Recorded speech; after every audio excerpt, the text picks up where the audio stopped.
पाइखना घरे पखाला कंसा आपण देखुथिबे एइठारे ही करते बापा नाहिती माँ नाहिती कई नाहिती दुखर रही आपन टिके बुझिबे।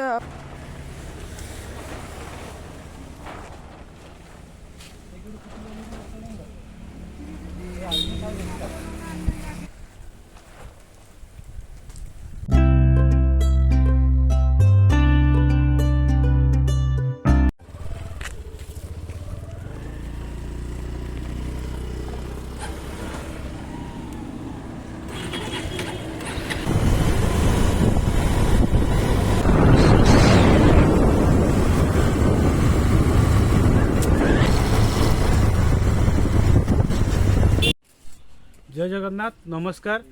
आज महावीर फाउंडेशन आसी पहुँची नीलगिरी ब्लॉक अंतर्गत दरखुली पंचायत रे एठी एक संवेदनशील घटना से सत्यभामा मौसी घरे आम आसी पहुँचीचु। तांकर देखुए घरटे ना भंगा घर चलिया बहुत असुविधा से देखु किभली अवस्था चलुंट पाइखना घरे तांकर जो जीवन यापन से कर पाइखना घरे पखाला कंसा आपण देखुथिबे एइठारे ही से तांकर जीवन यापन करूचंती।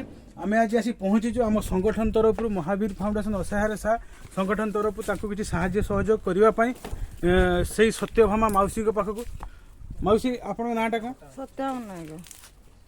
सत्यभामा नायक आ आमे आसीचु किछि आपण को हेल्प करिवु ता सहित आपणकर जो असुविधा सरकार के पाखरे नहीं पहुँच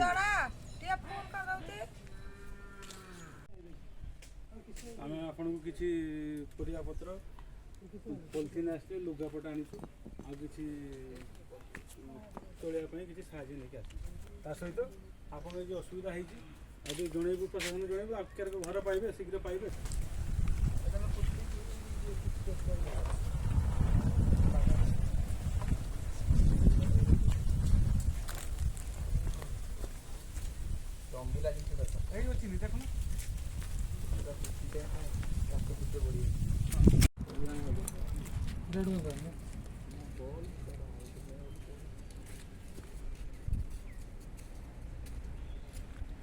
घर नहीं ना देखि चलुचंदी केमती पाइखना घरे पाइखना घर चलुचे जो सरकार को जो रही आवास योजना ये सब किसी मिलनी आपन ना किछि मिली नाही। तो देखुथिबे आपनकर आ के सहोदय व्यक्ति बापा माँ की बापा नाहिती माँ नाहिती एकुटी आपण एकुटिया रही बापा मला कतरू देखुथिबे केते असुविधा रे मौसी रहउचंती। तो आम तरफ रु सरकार को एतिकी अनुरोध प्रशासन को एतिकी अनुरोध जदि तांको सरकार को जो रही योजना सब गरीब असहाय मान योजना रही किसी आवास योजना रे तांको अंतर्भुक्त कराते तो यही मौसी उपकृत हुए। कौन कहे मौसी?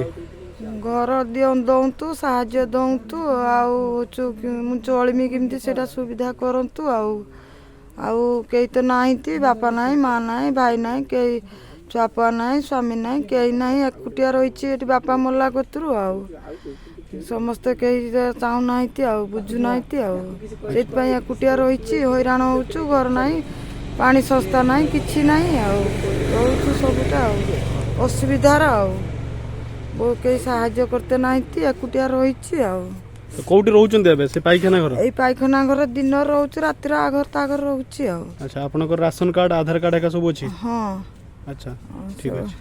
तो आमे यही खबर पाइला परे तो आम संगठन तरफ आसीचु आम सदस्य मान सहित मौसी की किसी पाल आमे तांको सही पाइखना घरे घोड़े दौचु ता सहित किसी राशन सामग्री सहित लुगापटार भी व्यवस्था करिचु।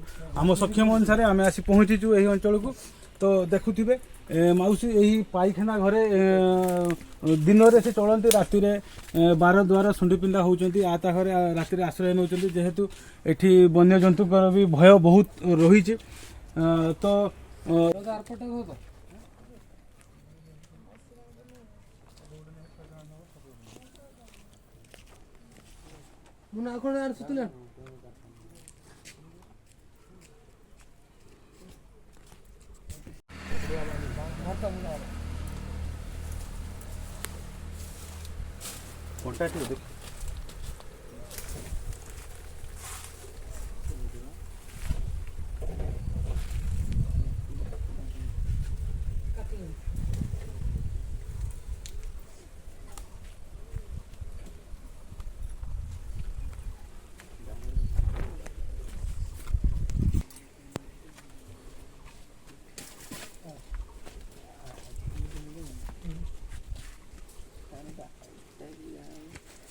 ଅନ୍ତର୍ଦୟ କାର୍ଡ଼ରେ ଯଦି ତାଙ୍କୁ ଅନ୍ତର୍ଭୁକ୍ତ କରାନ୍ତା ତାହେଲେ 35 କିଲୋ ଚାଉଳ ବି ପାଆନ୍ତେ।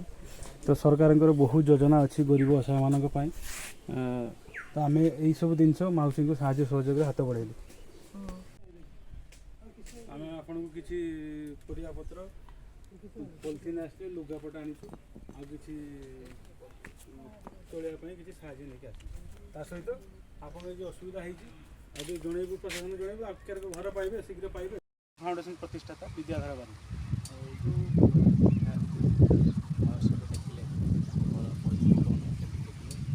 ବାସ୍ତବରେ କାହାର ଭୁଲ ରହୁଛି ଏ ଯେଉଁ ଆବାସ ଯୋଜନା ହେଉଛି ବଞ୍ଚିତ ହେଉଛି କିଭଳି ସେ ଜୀବନ କାଟୁଛନ୍ତି ଆପଣ ଦେଖିଛନ୍ତି? ନିଶ୍ଚିତ ଭାବେ ବହୁତ ଦୁଃଖଦାୟକ ଘଟଣା। ଆମେ ଆଜି ସେଟାକୁ ଆମ ସଂଗଠନ ତରଫରୁ କିଛି ସହାୟତା ଦେବା ପାଇଁ ସେ ମାଉସୀଙ୍କୁ ପାଖକୁ ଯାଇଥିଲୁ। ଦେଖିଲୁ ମାଉସୀ ବହୁତ ଦୁଃଖଦାୟକ ଅବସ୍ଥାରେ ରହିଛନ୍ତି। ସେହି ପାଇଖାନା ଘରେ ସେମାନେ ରୋଷେଇ କରୁଛନ୍ତି, ସେଇ ଜାଗାରେ ଖାଉଛନ୍ତି। ତା ସହିତ ରାତି ହେଲେ ବାର ଦ୍ୱାରା ସୁବିଧା ହେଉଛନ୍ତି ମୁଣ୍ଡ ଟିକେ ଗୁଞ୍ଜିବା ପାଇଁ, ରାତିରେ ଆଶ୍ରୟ ନେବା ପାଇଁ। ତ ଆପଣଙ୍କ ମାଧ୍ୟମରେ ମୁଁ ସରକାରଙ୍କୁ ଏତିକି ଅନୁରୋଧ କରୁଛି, ଯଦି ସରକାରଙ୍କ ଯେଉଁ ତାଙ୍କୁ ଯଦି ସେ ଯୋଜନାରେ ଅନ୍ତର୍ଭୁକ୍ତ କରାଯାଆନ୍ତା ତ ନିଶ୍ଚିତ ଭାବେ ସେ ମାଉସୀ ଜଣକ ଉପକୃତ ହୁଅନ୍ତେ। ମୁଖ୍ୟତଃ ତାଙ୍କ ଘରେ ନାହିଁ, ନିରାଶ ସେ ମାଉସୀ ଜଣକ ଆବାସ ଯୋଜନା ବି ହେବ, ନିଶ୍ଚିତ ଭାବେ ଉପକୃତ ହୁଅନ୍ତେ।